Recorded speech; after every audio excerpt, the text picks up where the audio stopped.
Good morning बच्चों।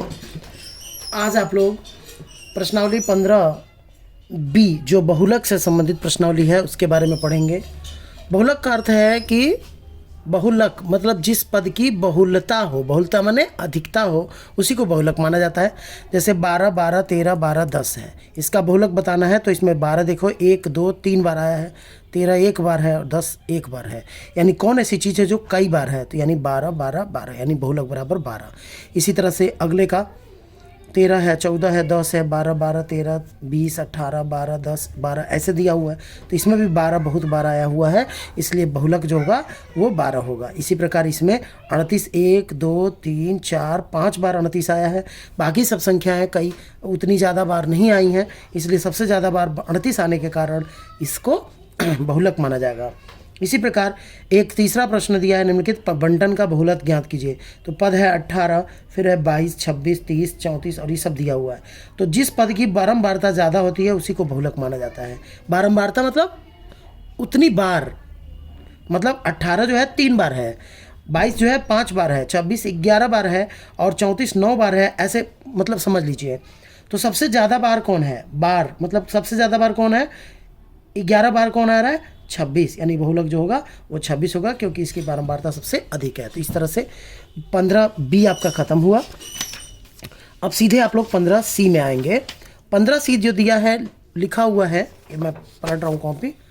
15C में दिया हुआ है कि निम्नलिखित संख्याओं के 5 5 के वर्ग विस्तार पर वर्ग बनाइए। तो जैसे दिया है 5, 11, 26, 14, 21, 10, 9, 8, 7, 11, 25, 25 के बाद 21, 17, 14, 16, 11, 13, 17।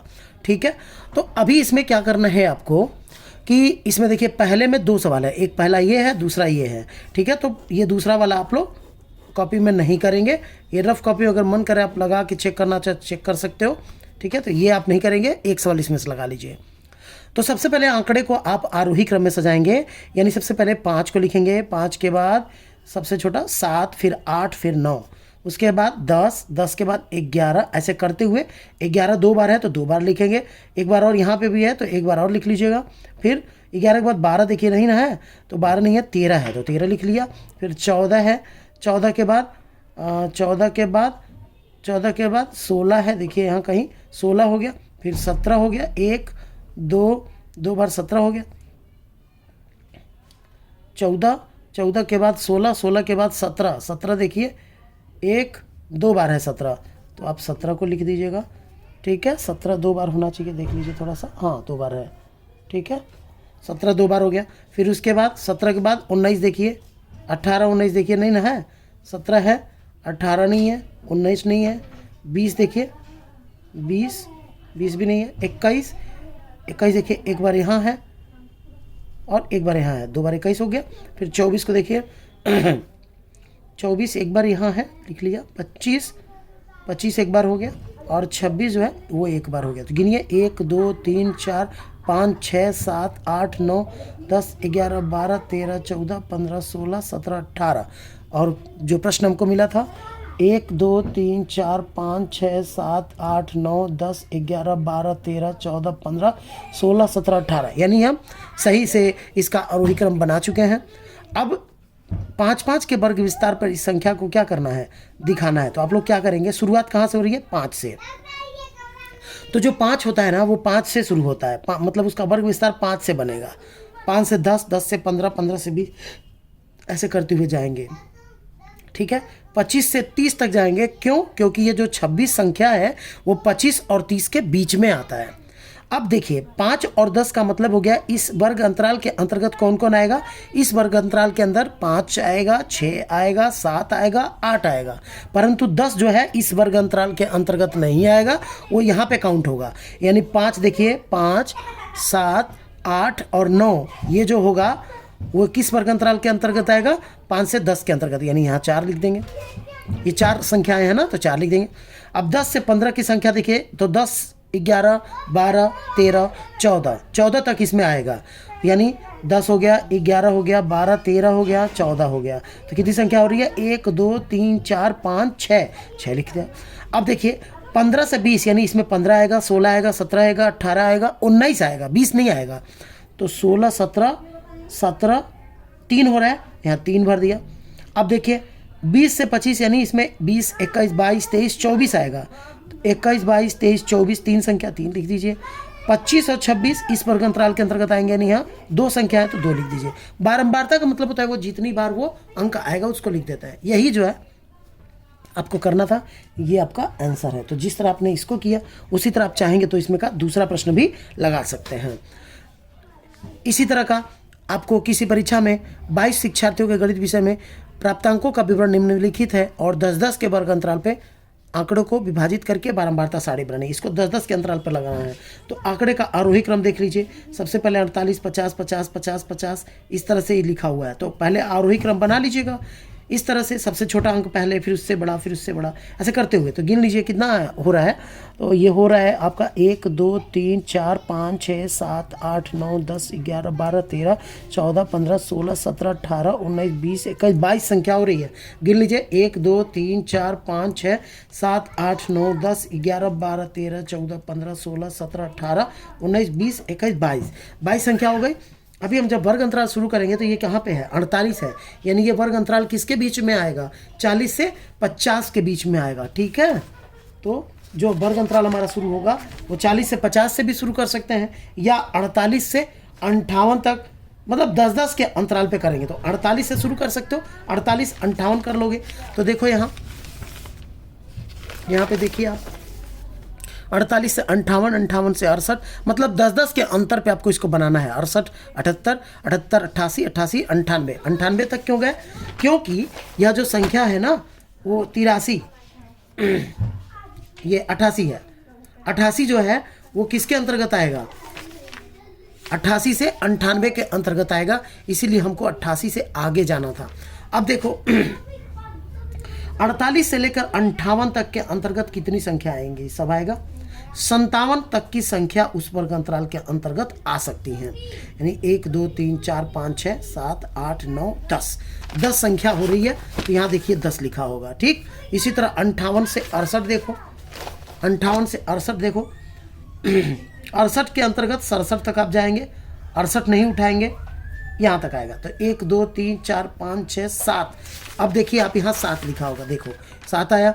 68 से 78, 68 से 78 तक, 78 इसमें काउंट नहीं होगा, अगली सारणी में जाएगा। तो यहाँ पे 0 है तो 0 डाल देंगे। अब क्या है, क्या बोल रहा है, 78 से 88 देखिए कितने अंक हो रहा है, 78, 82, 83 भी उसी में काउंट होगा, तो 3 संख्या, और 88, 88 2 बार है तो वह इस वाले वर्ग सीमा के अंतर्गत भर दिया जाएगा। तो इस तरह से आपका 15C का ये सवाल भी लग गया है।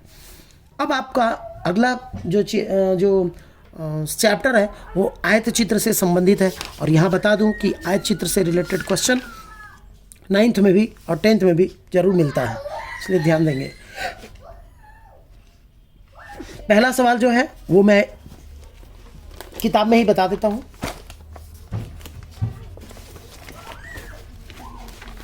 देखिए ये आपको ऊंचाई है, ठीक है, शिक्षार्थियों की, और ये शिक्षार्थियों की संख्या है। मतलब 145 सेंटीमीटर से लेकर 150 सेंटीमीटर तक के ऊंचाई वाले बच्चों की संख्या कितनी है, 2 है। और 150 से 155 सेंटीमीटर के बीच वाले ऊंचाई के 9 बच्चे हैं। 8-10 के बीच में ये है, इसलिए 9 बच्चे हो गए। 55-60 के अंतर्गत बच्चों की संख्या 11 है। इस तरह से आप जानेंगे।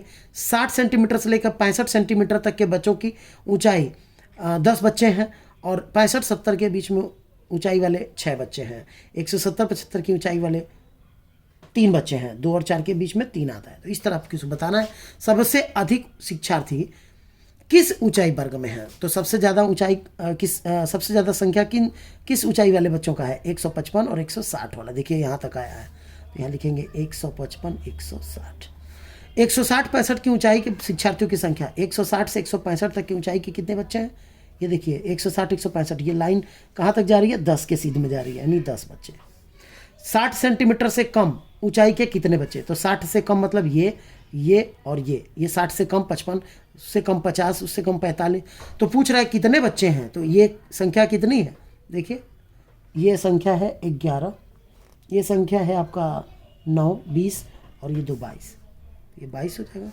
सबसे कम शिक्षार्थी किस ऊंचाई वर्ग में है, 140, 145, ठीक है।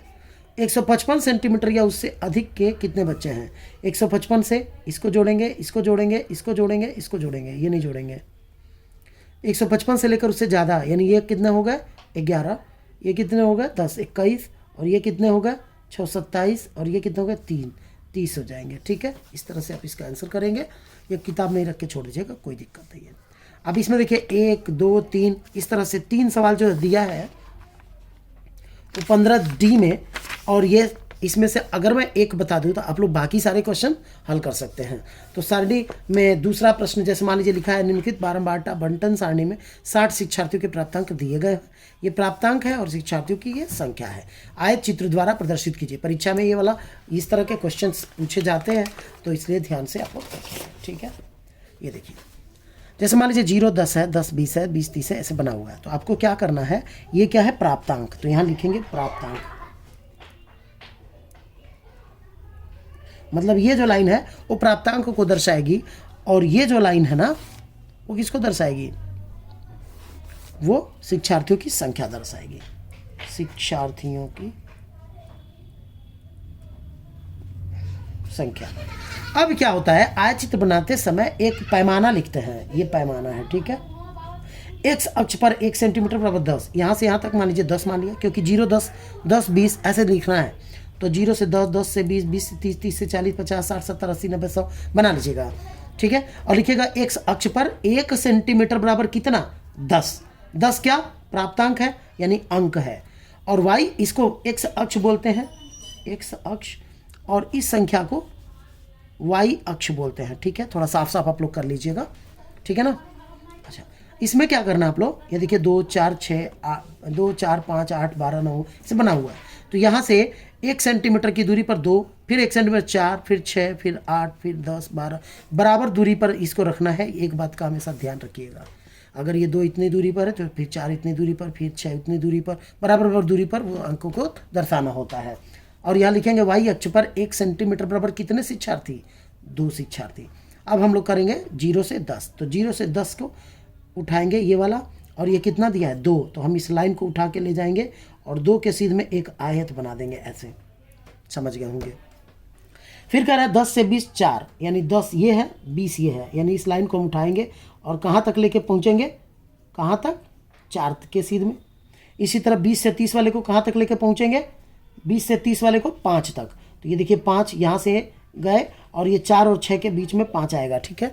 मैं इसको व्हाइटनर के थ्रू इसको मिटा देता हूँ ताकि आपको कोई दिक्कत ना हो। तो थोड़ा 1 मिनट मुझे समय दे दीजिए।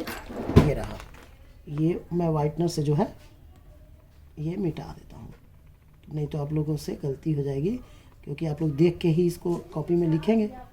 बहुत कम बच्चे हैं जो अपने मन से समझ के करते हैं, ज़्यादातर बच्चे तो छापने वाले ही होते हैं, इसलिए आप लोग इसको समझने का प्रयास करेंगे। ठीक इसी तरह 30, 40, 8 तक जाएगा, 30 से 40 8 तक जाएंगे, यानी ये वाला लाइन भी इसमें गलती से बना हुआ है, मैं इसको सही कर दूं, ठीक है।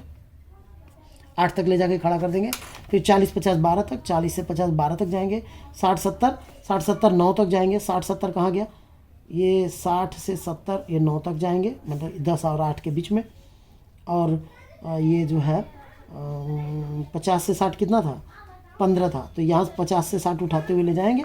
और 14 और 16, यहाँ देखिए ये 16 है, ये देखिए यहाँ पे छोटा सा लिखा हुआ है, ये 16 लिखा हुआ है, 14 है, फिर 16 रहेगा यहाँ पे, और उसके बाद 14 16 के बीच में ये कॉलम रुक जाएगा। इसी तरह करते हुए आप लोग इसको बना लीजिएगा, कोई दिक्कत नहीं है। और इसी तरह बाकी के 2 सवाल भी आप लोग लगा सकते हैं। और इस तरह से 15D भी आपका ख़त्म होता है, ठीक है। तो 15वां लेसन ख़त्म हुआ। अब इसके बाद कल से हम लोग 16वां लेसन शुरू करेंगे। तो तब तक के लिए धन्यवाद।